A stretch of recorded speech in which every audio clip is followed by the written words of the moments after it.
often have you seen someone walking down the street completely absorbed in their smartphone until...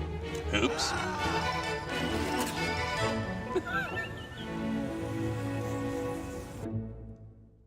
Hi, I'm Bruce Ballin, a psychiatrist working with the Problem Gambling Institute of Ontario at CAMH, and the host of this series on behavioral addictions.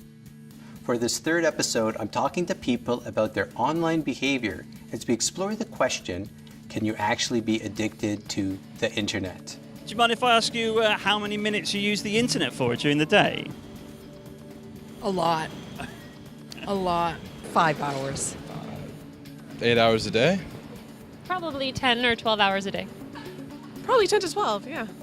Are you surprised by that? A little grossed out, yes. Do you think that's a lot? Oh, yeah. Do you think that's a lot? Yeah. Yeah, absolutely. I have a hunch, because I'm like this all the time, but... And do you think it's a lot? Compared to everyone else, no, probably not. You go on one thing, then another thing jump, you want to check the other thing, and you look at the time, it's 4 hours. And are you surprised by how much you use the internet? No, I can't live without it. When you ask me the question, I realize it's quite a lot. In fact, yeah. These people are no exception. We live in a wired world, and in fact, Canada is leading the way. Recent research showed that Canadians spend more time online than people in 11 other countries studied. And the average youth spends 7.5 hours online every day. Let's face it, we live in the 21st century. Using the internet for the most part can be very beneficial. We can connect globally on projects, monitor our health, meet new friends, date, bank, shop, and learn. Virtual is becoming the new reality. But technology also has its downside. Information overload, distracted driving, increased access to online gambling, internet porn, debt from online shopping, disconnection with friends and family, and fatigue from staying up too late gaming or binge watching.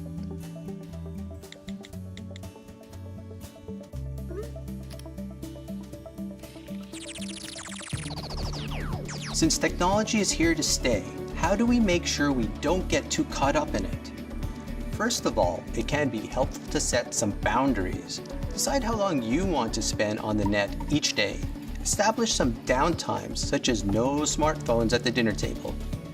Try putting your tech to bed before you. Schedule a time when you can totally unplug. Next, recognize that behaviors fall along a continuum, from where you don't do the activity at all to where your whole life revolves around it, similar to substance abuse or dependence. But addiction is a powerful word, and we should all be very careful when we use it. More practically, it's the behavior that will tell if there's a problem. Think of it this way. Are you stuck in the behavior so that it's running you rather than you're in control of it? That's what the concept of addiction is trying to get at. If someone is gambling, gaming, shopping, social networking, or watching online porn or entertainment, are they doing it for fun?